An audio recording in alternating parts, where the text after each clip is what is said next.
এরপর শব্দটি একটু মনোযোগ দিয়ে খেয়াল করবেন, নুয়াজ, নুয়াজ, নুয়াজ। এই যে এর উচ্চারণটা হালকা হয়ে যাবে। যদি আমরা বাংলাতে দেখতে পাচ্ছি এর উচ্চারণটি হবে নুয়াজ, কিন্তু আসল ফরাসিতে এর উচ্চারণটি হবে নুয়াজ। আপনারা এই যে এর উপর কম স্ট্রেস দিবেন। এর অর্থটি হলো মেঘ। এরপর শব্দটিতে শেষের একটা সাইলেন্ট থাকবে, অপোজে, অপোজে, অপোজে, যার অর্থ বিরোধিতা করা।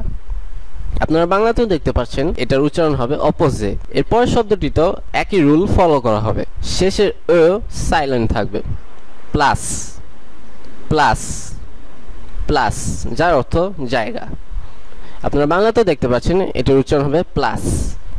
এরপর শব্দটিতে আমরা এন এর প্রচলন দেখতে পাচ্ছি এবং এর কারণে আমাদেরকে এনটাকে নাকের সাহায্যে উচ্চারণ করতে হবে আর শেষে দে সাইলেন্ট থাকবে, ক, ক, ক, যার অর্থ কখন।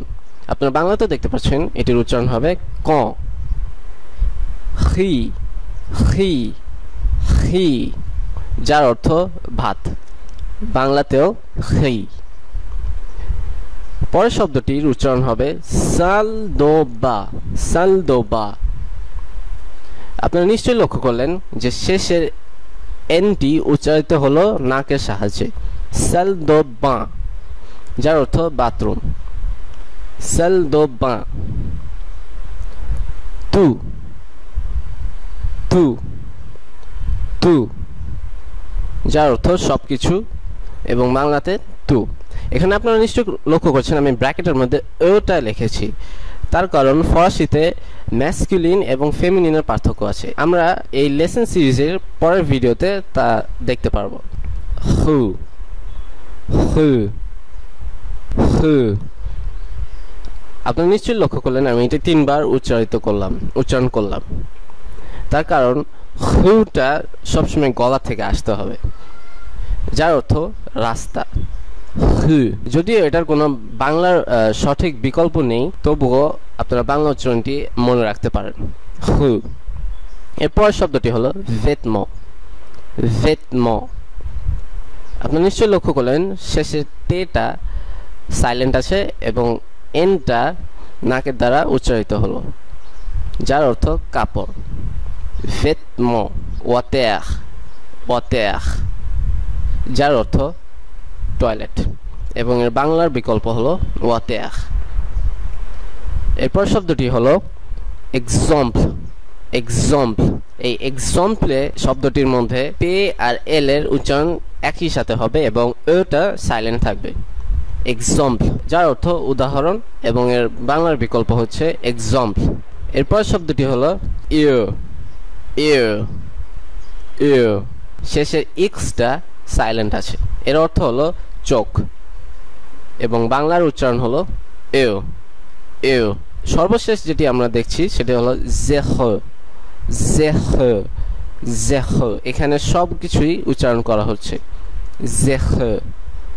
যদিও সাধারণত আমরা জানি যে এখানে হবে, কিন্তু এক্সেন্ট দেওয়ার কারণে এটি এ হয়ে গিয়েছে, জেহ, যার অর্থ শূন্য অথবা 0 ইংলিশে এবং এর বাংলা বিকল্প হলো জেখ। কিছুক্ষণ আগে আমি আপনাদের সঙ্গে অ্যাকসেন্টের ব্যাপারে কথা বলছিলাম, চলুন এবার বিস্তারিত আলোচনা করা যাক। প্রথমে আমরা যে অ্যাকসেন্টটি দেখতে পাচ্ছি সেটার নাম হচ্ছে অ্যাকসেন্ট aigu, অ্যাকসেন্ট aigu। এটি আপনারা ব্র্যাকেটে দেখতে পাচ্ছেন এবং এটির ইংলিশ নাম হচ্ছে অ্যাকিউট অ্যাকসেন্ট। এটি বিশেষ করে ব্যবহৃত হয় এর ওপর। যে কোনো সময় যদি কোনো অ্যাকসেন্ট ব্যবহৃত হয়ে থাকে তাহলে সেটি সেই কনসোনেন্টের উচ্চারণকে প্রভাবিত করে এবং বদলে ফেলে। এই ক্ষেত্রে এর উচ্চারণ আর থাকবে না, এটি আরেকটু হালকা হয়ে বাংলার এর মতন হয়ে যাবে। চলুন কিছু উদাহরণ দেখা যাক। যেমন এইখানে প্রথম উদাহরণটি দেখছি জেনেহাল, জেনেহাল। দ্বিতীয়টি হলো টেলিফোন, টেলিফোন, টেলিফোন। তৃতীয়টি এতে, এতে।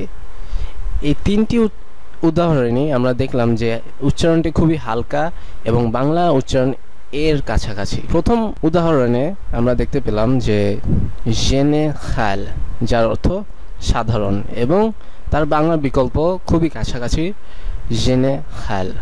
আমাদেরকে এখানে শুধুমাত্র একটি জায়গায় খেয়াল রাখতে হবে যে উচ্চারণটা ঠিক রাখতে হবে। দ্বিতীয় উচ্চারণ টেলিফোন, টেলিফোন, যার অর্থ টেলিফোন, যেটা আমরা সাধারণত ব্যবহার করে থাকি, এবং সেটার বাংলা উচ্চারণও খুবই কাছাকাছি, টেলিফোন। তৃতীয় উদাহরণটি হলো এতে, এতে, যার অর্থ গ্রীষ্মকাল, এবং এর বাংলা উচ্চারণ এতে। চলুন এবার দেখা যাক দ্বিতীয় অ্যাকসেন্টটি কি। দ্বিতীয় অ্যাকসেন্টটির নাম হলো অ্যাকসেন্ট গ্রাভ, অ্যাকসেন্ট গ্রাভ, যেটি আপনারা ব্র্যাকেটে দেখতে পাচ্ছেন। অ্যাকসেন্ট aigu থেকে এটি ভিন্ন এবং এটি অপোজিট। এটির ইংলিশ নাম হচ্ছে গ্রেভ অ্যাকসেন্ট। এটার নাম গ্রেভ অ্যাকসেন্ট, তার প্রথম কারণ হচ্ছে এটি উচ্চারণটিকে ভারী করে তোলে, এবং যদি বাংলায় এটিকে রূপান্তরিত করতে হয় তাহলে সেটাকে ভারী এই বলে উচ্চারণটি ভারী করতে হবে। চলুন কিছু উদাহরণ দেখা যাক। প্রথম উদাহরণটি পেখ, পেখ, যার অর্থ বাবা অথবা পিতা। এর বাংলা উচ্চারণটি প্রায় একই রকম, পেখ। দ্বিতীয়টি হলো মেখ, মেখ, যার অর্থ মাতা, এবং এটি আমরা আগেও দেখেছি। এর বাংলা উচ্চারণটি কাছাকাছি, মেখ। তৃতীয়টি হলো ফ্রেখ, ফ্রেখ, ফ্রেখ। আপনারা নিশ্চয়ই লক্ষ্য করবেন আমি 3 বার উচ্চারণটি করছি, কারণ এখানে দুটি এখ আছে এবং দুটি উচ্চারিত হবে। এই শব্দটির অর্থ হলো ভাই, এবং বাংলাতে কাছাকাছি গেলে ফ্রেখ উচ্চারিত হবে। চলুন এবার তৃতীয় অ্যাকসেন্টটি দেখা যাক। তৃতীয় অ্যাকসেন্টটি আপনারা নিশ্চয়ই দেখতে পাচ্ছেন ব্র্যাকেটের মধ্যে কিরকম দেখতে, এবং এটির ফরাসি নাম হচ্ছে অ্যাকসেন্ট সিরকমফ্লেক্স, অ্যাকসেন্ট সিরকমফ্লেক্স, অথবা ইংলিশে সার্কামফ্লেক্স অ্যাকসেন্ট।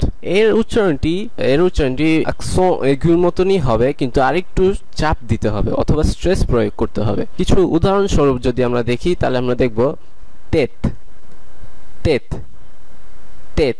আপনারা নিশ্চয়ই লক্ষ্য করছেন আমি এখানে কিছুটা চাপ প্রয়োগ করছি, কিন্তু এর উচ্চারণটি এ হয়ে যাবে, ও থেকে এ হয়ে যাবে। দ্বিতীয় উদাহরণটি দেখা যাক, সেটা হচ্ছে ওপিতাল, ওপিতাল, ওপিতাল। আপনারা নিশ্চয়ই লক্ষ্য করলেন আশটা সাইলেন্ট আছে, এবং যেহেতু আশটা সাইলেন্ট সেহেতু দ্বিতীয় কনসোনেন্ট থেকে আমরা উচ্চারণ শুরু করেছি। তৃতীয় উদাহরণটি আপনারা দেখতে পাচ্ছেন ফেত, ফেত, ফেত। এখানে আপনারা আগের মতনই তেতের মতনই দেখতে পাচ্ছেন যে এখানে আমি আলাদা স্ট্রেস প্রয়োগ করছি। এবার এদের অর্থগুলো দেখা যাক। তেত মানে হচ্ছে মাথা, এবং তার বাংলা বিকল্প উচ্চারণ হচ্ছে তেত। অপিতাল নিশ্চয় আপনারা বুঝতে পারছেন এটার অর্থ হচ্ছে হাসপাতাল, এবং ফেত এটার অর্থ হচ্ছে উৎসব। এদের বাংলা উচ্চারণগুলো যদিও খুবই কাছাকাছি যেতে পারবে, কিন্তু পুরোপুরি হুবহু নকল করতে পারবে না। সেহেতু আমি আপনাদেরকে একটি গুরুত্বপূর্ণ উপদেশ দিচ্ছি যে বাংলাকে আপনারা সাথে রেখে সাহায্যকারী হিসেবে রাখবেন, কিন্তু বাংলার উপর নির্ভর করবেন না। আপনারা শুধু ফরাসিকে ফরাসির মতনই শেখার চেষ্টা করবেন। আপনারা যদি বাংলার উপর অতি নির্ভরশীল হয়ে যান তাহলে দেখবেন আপনার ফরাসি উচ্চারণগুলো ভুল হচ্ছে এবং বাংলার মতনই শোনাচ্ছে। সেই কারণে ফরাসি উচ্চারণ শিখতে হলে এদের প্রয়োগ, ফোনেটিক্স এবং অ্যাকসেন্টগুলোকে ঠিকভাবে বুঝতে হবে। চলুন আমরা এবার আরো কিছু অ্যাকসেন্ট দেখি।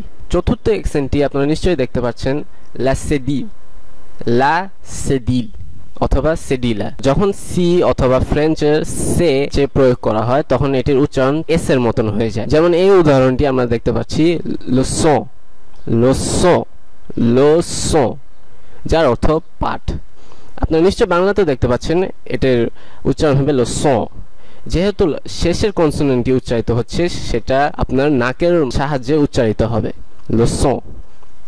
দ্বিতীয় উদাহরণটি গার্সন, গার্সন, গার্সন অথবা ছেলে, যার বাংলা বিকল্প আপনারা নিশ্চয়ই দেখতে পাচ্ছেন শেষের কনসোনেন্টটি উচ্চারিত হওয়ার কারণে এটি নাকের সাহায্য নিচ্ছে, গার্সন, গার্সন।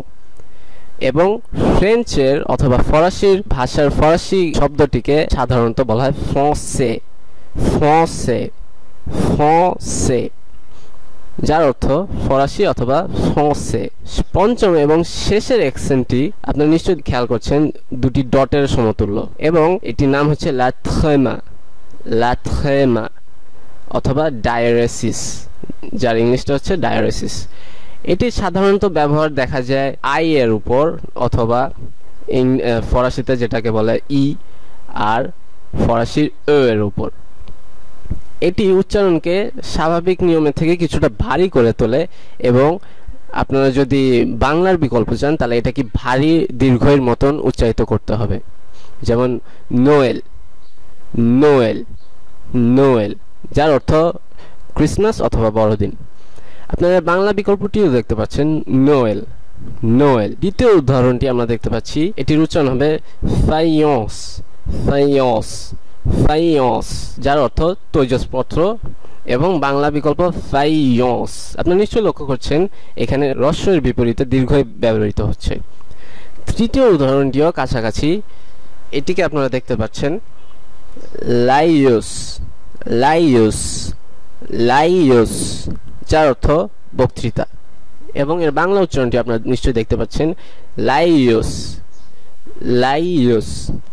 আপনারা নিশ্চয়ই খেয়াল করলেন আমি তিনটা উচ্চারণে এই লাথ্রেমা অ্যাকসেন্টটি ব্যবহারের ফলে ভারী দীর্ঘই বাংলার বিকল্পকে আমি ব্যবহার করলাম। এখানে ভাষাটাকে একটু ভারী করে দিতে হবে, এটি হচ্ছে মূল কথা।